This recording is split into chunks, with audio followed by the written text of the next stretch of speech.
Hey everybody, this is D Hunter, bringing another action figure review. Today, we're going to look at the McFarlane Spawn the Dark Ages Bloodaxe. This is a deluxe figure and horse 2-pack. I ordered this from the McFarlane toy store. It arrived today, so let's take a look at the packaging. As you can see, McFarlane Toys Digital, ages 14 plus, Spawn, Bloodaxe from Spawn the Dark Ages. Here he is in the package. We have Bloodaxe on top of a horse with a big giant axe.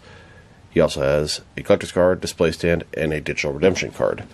One side of the package, you can see Bloodaxe on the horse. Other side pretty blank. At the back, there they are posed up, looking pretty cool. It's a very large set. And at the bottom, there's the barcode, if it helps. So with no further ado, let's open them up. Alright. Now that we got this figure and horse out of the package, here they are with all their accessories laid out. We have a display stand, collector's card, digital redemption card, and a large axe. Of course, we have the figure and the horse. Before I take a look at all that, let's talk about and check them out. So, this is a character in the Spawn universe. I believe this is back in Viking days. It says Spawn the Bloodaxe, formerly known as Eric the Bloodaxe, when he was human, was transformed into something else entirely by the mystical forces of darkness. So I'm kind of thinking this is a different Spawn of this age, Spawn the Bloodaxe. So let's take a quick look at the figure and the horse, and then we'll check out everything in depth. So start with his face. Looks monstrous, demonic. He's got the green eyes, the weird sort of skin. Definitely reminds me of the Al Simmons Spawn in some ways. He's got one horn fully intact, one broken. It's very gummy, so you're not going to break it yourself. He's got actual fur on here, and it's very, very soft. Actual chains coming from his shoulder down to his side. Of course, got a skull here. More skulls. His articulation is not that good. It's just sort of old school shoulders. No bicep cut. Hell, no elbow articulation, which really surprises me. Simple wrist swivel. I think there's a couple ball joints here. The legs are a little bit pre-posed, but they do have the traditional McFarlane style articulation. He does have thigh cut to help him get on the horse better. He's got this sort of tattered up looking cape. Actually, sculpt's pretty cool on that. It's interesting. It's not a character I'm familiar with, but it's a pretty cool deluxe 2-pack with the horse. Of course, that is Spawn the Bloodaxe. And then we have his horse, which I think is called Thunderhoof. Come on, buddy. And I'm sure it's reused from the Dark Knight Returns horse, I can already tell. It's got this sort of M lettering here. More skulls, Spawn logos. The hair is sort of black with red tips. Looks like the eyes are bleeding. Pretty cool and interesting effect. This horse will probably be cool for Scarecrow, although the other one, the variant, has sort of flames on the horse, and that'll be really, really cool. Body looks very familiar, but we'll check that in depth shortly. And a closer look at his face and head sculpt. He's screaming. He's got what looks like dead skin and green eyes. I shined a flashlight up there so you can see a little better. It looks cool. Definitely the helmet. The fact that it's another Hellspawn from a completely different era. Now let's check out the accessories. And let's start off with the boring stuff. Here's his display stand. Typical McFarlane display stand, except this one says McFarlane Toys Digital, because you can buy the figure and also redeem the digital figure at the same time. Then we have the digital redemption code. Scratch off the silver, and you can redeem your code to have the digital Spawn Bloodaxe with horse. Who here actually cares at all about the digital figures? I'm curious. I'm not asking who redeems them because you just get them, but who actually cares about them. Most people don't seem to. I think it's a pretty crazy idea. I am curious if there's people out there that actually care about these things, and if so, what do you see in them? What do you get out of it? What's the point? Drop me a line in the comments below. Educate me. And then we have the collector's card. As you can see, it's an image of Bloodaxe. Bloodaxe on the back. Very vague and brief description. If you want to read that, pause now. Now let's look at this axe. It's a giant battle axe. The sculpt is fantastic. You can see some skulls there, chains, all kind of detail there. The blade has been through a lot. It's a very intricate sculpt, good paint job.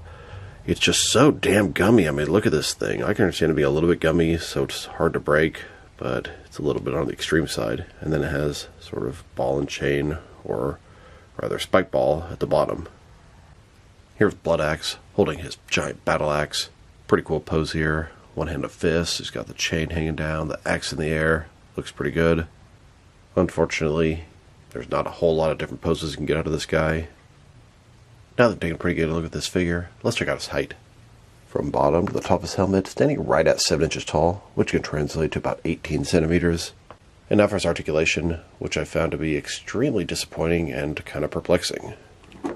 So, let's start with this head. Of course, you can rotate side to side. Now he's got this thing on the back of his hair. It makes it a little bit difficult to rotate around because it's just getting blocked. He can look up, really not at all. Down at least a little bit. You can tilt his head tiny bit from side to side. Shoulders, it's kind of hard to see under there. They go up about 90 degrees, and they can rotate. There's a ball joint, so they can go up, down. They do okay. No bicep cut. No elbow articulation. Now that is very surprising. In his wrist, simple rotation, not the usual ball joint. This one here, I guess we do have a cut here, but just for rotation, it doesn't go up and down. So it's like an old school figure. I don't know. When I started messing around, I was like, did they just re-release the old one? But no, that can't be the case. There's some modern technology in here as well. Ball joint with the torso, rotate around, forward and back. Another one in his waist. Okay, rotate around, forward and back. Not bad there. Legs, modern style, sort of McFarlane hip articulation. Rotation is actually pretty good on him. And he has a thigh cut below that, which McFarlane only seems to put on the figures that come with vehicles or horses. Legs can pretty much complete to the splits. They are a little bit pre-posed in nature.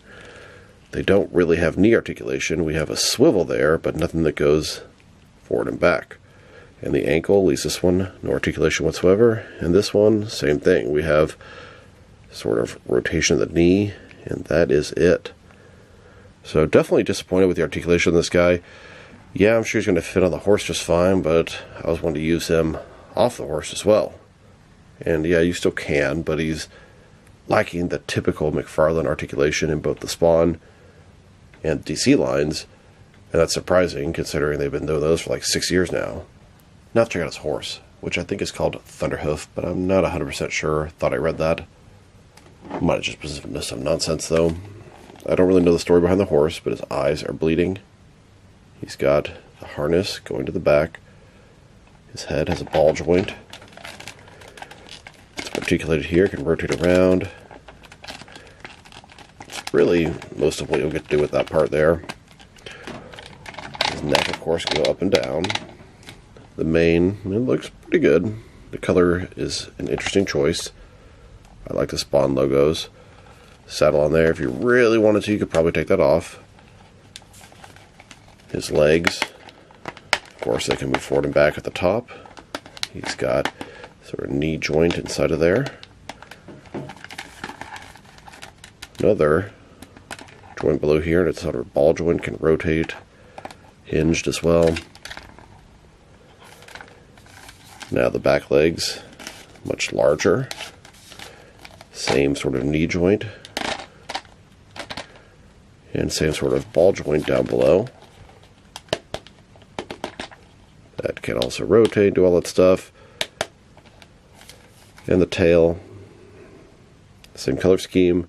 It also has a ball joint here. You can sort of rotate up and down. So, pretty cool piece. I always like getting 6 and 7 inch scale, sort of horses, motorcycles, vehicles, all that extra stuff. You can use it to enhance your existing figures, world building, etc. A closer look at the horse's face and head sculpt. He looks sad, looks like he's crying. I mean, it looks good for what it is. paint job could be maybe a little bit more realistic. I don't know, kind of has like a cartoony sort of drawn vibe to it. Now let's check out the measurements of this horse. From bottom to the very tallest point, just over 9 inches tall. As far as how sort of far back it goes, about 11 inches. Now let's check out the reuse differences and similarities between this new Bloodaxe horse and the Dark Knight Returns horse, which is the same body they used. Now we also have the Jonah Hex horse and the Witcher Roach horse. Those use a slightly different body. These guys are pretty much the same horse with a different paint job. So, start with their heads. As you can see, they're the same. This guy has the red paint, the bloody eyes, the extra white stuff, the exact same harness on both the head and going up. It is even the exact same saddle. It even has the Batman sort of logo drawn into it. Wow, that's pretty bad that they kept that in there. Am I wrong? That is pretty sure that is what I'm looking at right there. So, the legs, the tail, it's literally exact same horse except for different paint job. And they could have at least given a different saddle or done something a little different there. And it's a really nice horse. The original one still holds up. And the new one with the different paint job is going to go good with this Bloodaxe guy. And then here's Bloodaxe sitting on the horse. Now, because of his articulation, or rather his lack of articulation, he sits on the horse very nicely. The fact that his legs are sort of spread out, it sits on there great. He looks, down a little bit forward. You can adjust that a little bit. You can have him leaning up. His cape makes it a little bit harder, kind of pushes against him. But he fits good. I mean, his feet are not even really that close to the stirrups. I don't think you're going to get them in there no matter what you do. He only has one gripping hand, which is really annoying, so you can have him holding this harness right here. But if he's going to hold the harness, he can't hold the axe, so you have to choose one or the other. He really could have used 2 gripping hands, one for the harness, one for the axe, at the same time. But even though there's a lot of complaints, mainly his primitive articulation and the pure reuse of the horse, which I don't mind of the horse, just that saddle, it's kind of a slap in the face to a point, it does look good. It's just all reuse, like even this stuff, it's not ever quite going to work the way that it should. They could have at least given a new saddle. Now let's check him out next to some other McFarlane figure and horse sets. Here he is next to the original. This is McFarlane's DC Multiverse, Batman the Dark Knight Returns Collect to Build a Horse. Buy 4 figures in a wave, including Batman, and you get to build a horse for Batman to ride on. Makes a really nice set from a really great story. I believe the second horse set they made is Henry Cavill's Witcher and Roach. Roach is the horse's name. They were sold separately, but make for a really cool set. And this horse was a different sculpt from the Dark Knight Returns, so a little variety in the mix there. Then they made the Gunslinger Spawn and Horse 2-pack. This is some kind of exclusive. They had already made the Gunslinger Spawn, then the Gunslinger Spawn with the shotgun and the machine gun, and now the Gunslinger Spawn Ultimate version with all those accessories and the horse. This one, I believe, uses the Witcher horse as the base body, and it's done in a white color scheme, or just off-white, so once again, more variety to the mix. And then here he is, next to McFarlane's DC Multiverse, Jonah Hex, and his horse, the General, both are regular Platinum Chase variants. Jonah Hex has different color clothing, and the horse is different color, even though it's supposed to be the same horse.